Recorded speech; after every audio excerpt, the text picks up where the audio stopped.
నమస్తే BCN news కి స్వాగతం। నా పేరు నీలిమ। ముందుగా ముఖ్యాంశాలు। విశాఖ ఆర్కే బీచ్ లో 400 మీటర్లు వెనక్కి వెళ్లిన సముద్రం। ఈ వింతను చూసేందుకు భారీగా తరలి వస్తున్న ప్రజలు।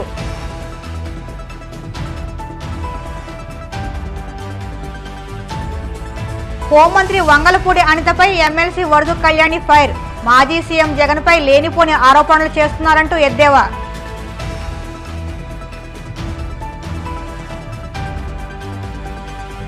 రాజమండ్రిలో బీజేపీ సభ్యత్వ నమోదుపై అవగాహన। 11 కోట్ల మంది సభ్యత్వాలతో బీజేపీ ప్రపంచంలోనే పెద్ద పార్టీగా పేర్కొన్న ఎంపీ పురంధేశ్వరి।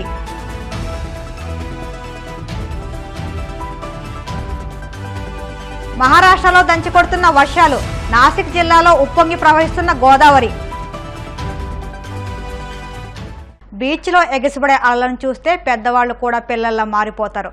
సరదాగా నీళ్లలో ఆడుతూ సేద తీరుతారు। ప్రజలకు ఎంతో ఆహ్లాదాన్ని ఆనందాన్ని ఇచ్చే అలలు వైజాగ్లోని ఆర్కే బీచ్లో ఉన్నట్టుండి వెనక్కి వెళ్లాయి। గతంలో ఎప్పుడు కనిపించినంతగా పెద్ద పెద్ద రాళ్లు సైతం బయటపడ్డాయి। సముద్రం దాదాపుగా 400 మీటర్లు వెనక్కి వెళ్ళింది। బీచ్లో సేద తీరేందుకు వచ్చిన జనం ఇది చూసి ఆశ్చర్యపోతున్నారు। ఈ వింతను చూసేందుకు నగరవాసులు భారీగా తరలి వస్తున్నారు। వచ్చిన వాళ్ళంతా ఆ రాళ్లపైకి చేరి సెల్ఫీలు దిగుతూ సందడి చేస్తున్నారు। ఇదంతా ఒక ఎత్తు అయితే ఆ అలలు ఎందుకు వెనక్కి వెళ్లాయో అర్థం కాక అంతా తలలు పట్టుకుంటున్నారు। ఏమైనా ఉత్పాదం లాంటిది పుట్టుకొస్తుందేమోనంటూ అధికారులు నిరంతరం పర్యవేక్షిస్తున్నారు।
హోంమంత్రిగా వంగలపూడి అనిత పూర్తిగా విఫలమయ్యారని, ఆమె ఒక అసమర్థ హోంమంత్రి అని వైసీపీ మహిళా విభాగం అధ్యక్షురాలు ఎమ్మెల్సీ వరదు కళ్యాణి ధ్వజమెత్తారు।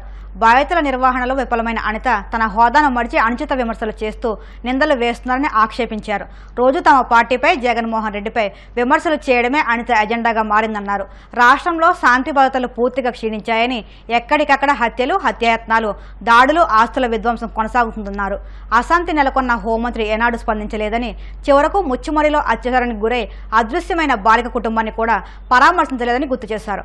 అలాగే అచ్యుతాపురం సెజ్లోని ఫార్మా కంపెనీలోని బాధితులను ఆదుకోవడంలోనూ, కంపెనీ యాజమాన్యంపై చర్యలు తీసుకోవడంలోనూ ప్రభుత్వం పూర్తిగా విఫలమైందన్నారు।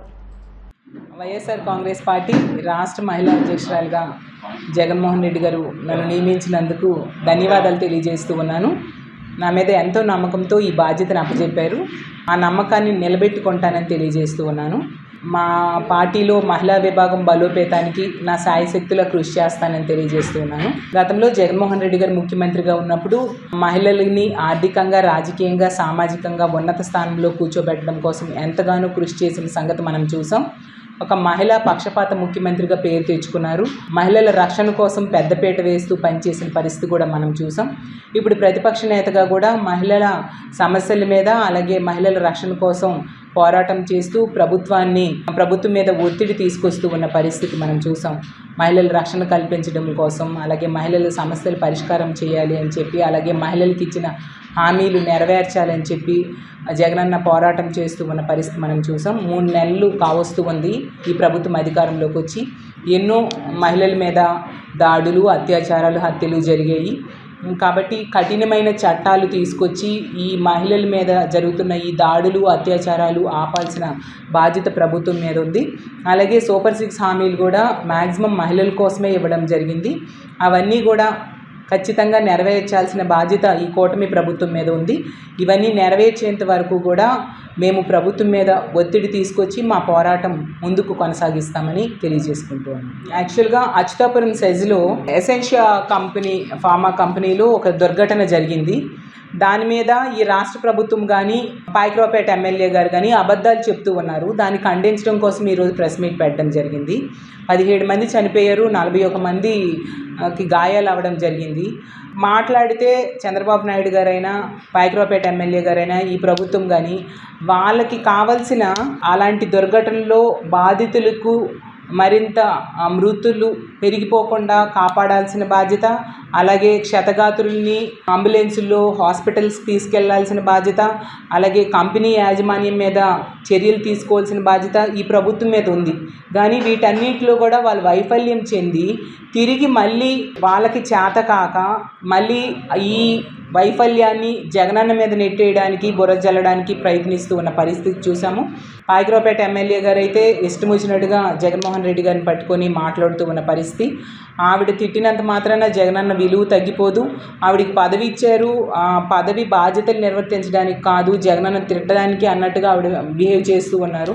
అసలు ఆమె మాట్లాడుతున్న మాటలు జగనన్నని వాడు వీడు నువ్వు అనుకుంటూ మాట్లాడడం, అలాగే చాలా దారుణంగా అవమానిస్తూ మాట్లాడుతూ ఉన్నారు. ఆకాశం మీద ఉమ్మేస్తే మళ్ళీ మన మీదే పడుతుంది. మనం రాజకీయాల్లోకి వచ్చాం హోందాగా ఉండడం కోసం, మన రాష్ట్రంలో ఉన్న మహిళలకి ఒక ఆదర్శవంతంగా ఉండడం కోసం.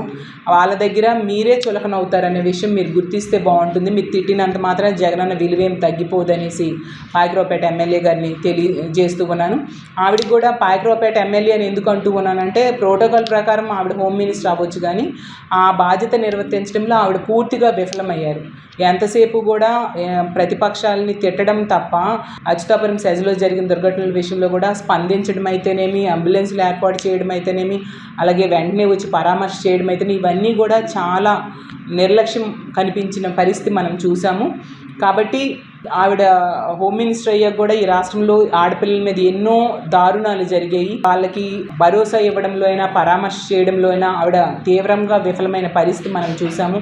ఒక ముచ్చిమరి సంఘటన అవ్వచ్చు, రాంబిల్లి సంఘటన అవ్వచ్చు, ఈవెన్ పాయకరావుపేటలో ఎన్నో మంది ఆడోళ్ళ మీద దాడులు జరిగాయి, అత్యాచారాలు జరిగాయి. సో వీటన్నిటిని కూడా ఆవిడ కనీసం ఆ కుటుంబానికి భరోసా ఇవ్వని పరిస్థితి మనం చూసాం. అంటే తన బాధ్యత రాహిత్యం తీవ్రంగా కనిపిస్తూ ఉన్న పరిస్థితి. కాబట్టి ఆవిడ అందువలనే ఆవిడ హోమ్ మినిస్టర్గా కాదు, కేవలం పాయకరావుపేట ఎమ్మెల్యేగానే సంబోధిస్తే సమంజసంగా ఉంటుందని భావిస్తూ ఉన్నాను. అలాగే చంద్రబాబు నాయుడు గారు కూడా ఎంతసేపు మొన్న వచ్చినప్పుడు ఏదో ఈ సంఘటనకి జగనన్న ప్రభుత్వమే కారణం అన్నట్టుగా మాట్లాడిన విషయం మనం చూసాము. కానీ చంద్రబాబు నాయుడు గారు ముఖ్యమంత్రిగా ఉన్నప్పుడు కూడా ఎన్నో సంఘటనలు జరిగాయి ఇలాంటివి. మీరు 14-19 మధ్య కూడా 24 యాక్సిడెంట్స్ ఓన్లీ పరవాడ ఫార్మా సెజ్లోనే జరిగితే అందులో 21 మంది చనిపోయారు, అలాగే 69 మంది గాయపడ్డారు. ఇంకా రాష్ట్ర వ్యాప్తంగా ఎన్నో జరిగాయి. అసలు భద్రతా ప్రమాణాలు పాటించడంలో కానీ చర్యలు తీసుకోవడంలో కానీ ఈ 3 నెలల్లో మీరు అసలు ఏం యాక్షన్ తీసుకున్నారో చెప్పని పరిస్థితి. అలాగే చంద్రబాబు నాయుడు గారు వెళ్ళిపోయి కూడా దీని మీద ఏ సమీక్ష చేయలేదు. ఏమంటే ఈ పాయకరావుపేట ఎమ్మెల్యే గారు అంటారు జగనన్నేమో ఆ సంఘటన దగ్గరికి వెళ్ళలేదు అనేసి. అది ఎల్జీ పాలిమర్స్ సంఘటనలో ఆ సంఘటన దగ్గరికి స్పాట్కి వెళ్ళలేదు అనేసి అంటూ మాట్లాడుతూ ఉన్నారు. ఆవిడ అజ్ఞానాన్ని తెలియజేస్తూ ఉంది. ఎందుకంటే అసలు విషవాయువులు వెదజల్లడం వల్ల చుట్టుపక్కల గ్రామాలే కిలోమీటర్ల మేర ఖాళీ చేసి వెళ్ళిపోయిన పరిస్థితి. అసలు 6 గంటల్లోనే జగనన్న వచ్చారు, మానవత్వంతో స్పందించి ₹1 కోటి కాంపన్సేషన్ గతంలో ఏ ముఖ్యమంత్రి ఇవ్వనట్టుగా ఇచ్చిన పరిస్థితి మనం చూసాం. కాబట్టి ఇలాంటి మాటలు మాట్లాడి ప్రజల్లో చులకనైపోకుండా తమకిచ్చిన బాధ్యతని విజయవంతంగా పూర్తి చేయాలని కోరుకుంటూ సెలవు. బీజేపీ తెలుగు రాష్ట్రాల్లో పెద్ద ఎత్తున సభ్యత్వ నమోదు కార్యక్రమాన్ని చేపడుతున్న విషయం తెలిసిందే. రాజమండ్రి బీజేపీ కార్యాలయంలో ఎంపీ పురంధేశ్వరి ఆధ్వర్యంలో సభ్యత్వ నమోదు కార్యక్రమంపై అవగాహన కార్యక్రమం జరిగింది. ఈ కార్యక్రమానికి అనపర్తి ఎమ్మెల్యే రామకృష్ణారెడ్డి, సోము వీర్రాజు హాజరయ్యారు. ఈ సందర్భంగా రాజమండ్రి బీజేపీ ఎంపీ పురంధేశ్వరి మాట్లాడుతూ 2014లో నిర్వహించిన సభ్యత్వ నమోదు ఆన్లైన్లో మొదటిసారిగా ప్రవేశపెట్టామన్నారు. భారతీయ జనతా పార్టీ సిద్ధాంతాలు, బీజేపీ దేశానికి సేవ చేసే అంశాలు సభ్యత్వ నమోదు కార్యక్రమంలో భాగంగా అప్పట్లో ప్రజల వద్దకే తీసుకెళ్లినట్టు తెలిపారు. చైనాకు సంబంధించిన కమ్యూనిస్టు పార్టీ 9 కోట్ల మంది సభ్యులతో ఉండగా భారతీయ జనతా పార్టీ 11 కోట్ల మంది సభ్యులతో ప్రపంచంలోనే అతిపెద్ద పార్టీగా ఆవిర్భవించిందని పురంధేశ్వరి తెలిపారు. ఎలాంటి అవినీతి మరక లేకుండా ప్రజాహితంగా తమ పార్టీ పనిచేస్తుందన్నారు. భారతదేశంలో ఈ రోజుకి సభ్యుల సంఖ్య 18 కోట్ల వరకు ఉందని పురంధేశ్వరి తెలిపారు. 2014లో భారతీయ జనతా పార్టీ 11 కోట్ల మందిని అంటే కొత్త సభ్యుల్ని నమోదు చేసి ప్రపంచంలోనే అతిపెద్ద పార్టీగా భారతీయ జనతా పార్టీ ఆవిర్భవించడం జరిగింది. ఆ తర్వాత 2019లో మళ్ళీ సభ్యత్వ నమోదు కార్యక్రమం చేపట్టాం. ఇందాక చెప్పినట్లుగా 6 సంవత్సరాలకు ఒకసారి సంపూర్ణమైనటువంటి రీషఫుల్ జరుగుతుంది.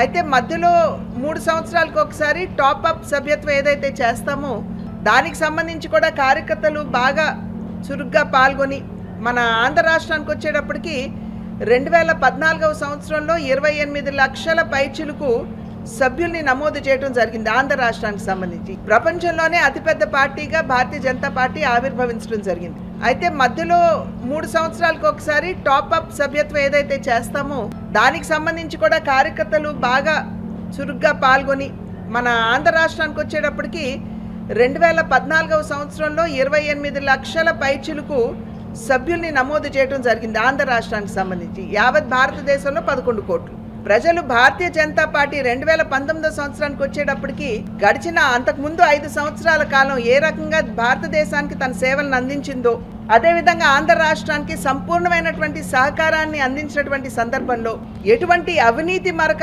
లేకుండా ప్రజాహిత పాలనని ప్రజలకు అందించినటువంటి సందర్భంలో ప్రజలు అనూహ్యంగా భారతీయ జనతా పార్టీని ఆశీర్వదించారు. ఆ ఫలితమే 3 పర్యాయాలు అధికారంలో కేంద్రంలో భారతీయ జనతా పార్టీ రావడం జరిగింది. 2014, 2019 మళ్ళీ తిరిగి 2024వ సంవత్సరం. ఈ ఎన్నికల్లో ప్రతిపక్ష కూటమి ఏదైతే ఉందో ఇండి కూటమి ఒక దుష్ప్రచారాన్ని ప్రజల్లోకి చాలా సమర్థవంతంగా తీసుకుని వెళ్లారు. భారతీయ జనతా పార్టీ కనుక తిరిగి అధికారంలోకి వచ్చినట్లయితే సంపూర్ణంగా రాజ్యాంగాన్ని రద్దు చేస్తారని, అదేవిధంగా రిజర్వేషన్స్ని ఎత్తివేస్తారని, చర్చిలు మసీదుల్ని కూల్చివేస్తారని ఈ రకమైనటువంటి దుష్ప్రచారాన్ని ప్రజల్లోకి సమర్థవంతంగా తీసుకువెళ్ళినటువంటి సందర్భంలో ఒకంత సీట్లు తగ్గినటువంటి విషయాన్ని మీకు తెలియజేస్తున్నాను. అయితే భారతీయ జనతా పార్టీ రాజ్యాంగాన్ని మార్చే ప్రసక్తి లేదు. రాజ్యాంగానికి కట్టుబడి పనిచేసేటువంటి పార్టీ భారతీయ జనతా పార్టీ. అది మాత్రమే కాకుండా సబ్కే సాత్ సబ్కా వికాస్ అంటూ నినదించినటువంటి party Bharatiya Janata party. Bharatiya Janata party మూల సిద్ధాంతమే అంత్యోదయ. అంటే సమాజంలో ఉన్నటువంటి అన్ని వర్గాల వారికి సంక్షేమాన్ని అందిస్తూ అందరినీ కలుపుకుని ముందుకు వెళ్తూ భారతదేశ సమగ్రాభివృద్ధిని సాధించడం. కనుక ఏనాడు కూడా మసీదులు కూల్చాలని కానీ, చర్చిలు కూల్చాలని కానీ, రిజర్వేషన్లు ఎత్తివేయాలని కానీ ఎప్పుడు కూడా భారతీయ జనతా పార్టీ ఆ దిశగా ఎప్పుడు కూడా ఆలోచన చేపట్టలేదు. దేశానికి ఏదైతే మంచి చేకూర్చుతుందో అటువంటి నిర్ణయాలకి భారతీయ జనతా పార్టీ కట్టుబడి ఉన్నది. నిన్న మొన్న జమ్మూ కాశ్మీర్లో ఎన్నికల నేపథ్యంలో ఇండి అలయన్స్, కాంగ్రెస్, అక్కడ ఉన్నటువంటి నేషనల్ కాన్ఫరెన్స్, పీడీపీ వీరందరూ కూడా కలిసి ఒక ఉమ్మడి మేనిఫెస్టోని తీసుకుని వచ్చారు. ఆ ఉమ్మడి మేనిఫెస్టోలో ఏం చెప్పారంటే, మమ్మల్ని కనుక మీరు అధికారంలోకి తీసుకుని వచ్చినట్లయితే 370 అధికారాన్ని మళ్ళీ తిరిగి మేము తీసుకొస్తామని చెప్పారు. అంటే దేశాన్ని విభజించాలి అనేటువంటి ఆలోచన ధోరణి ఏదైతే ఉందో ఒక్కసారి ప్రజలందరూ కూడా గమనించాలి అని చెప్పి చేస్తున్నటువంటి అభ్యర్థన. అదేవిధంగా పాకిస్తాన్కి కొంచెం మేలు చేకూరే విధంగా వారు నిర్ణయాలు చేయడం, వారి యొక్క ప్రసంగాలు ఉండటం, ఇవన్నీ కూడా ప్రజలు ఒక్కసారి ఆలోచించాలి అని చెప్పి అభ్యర్థిస్తున్నాం.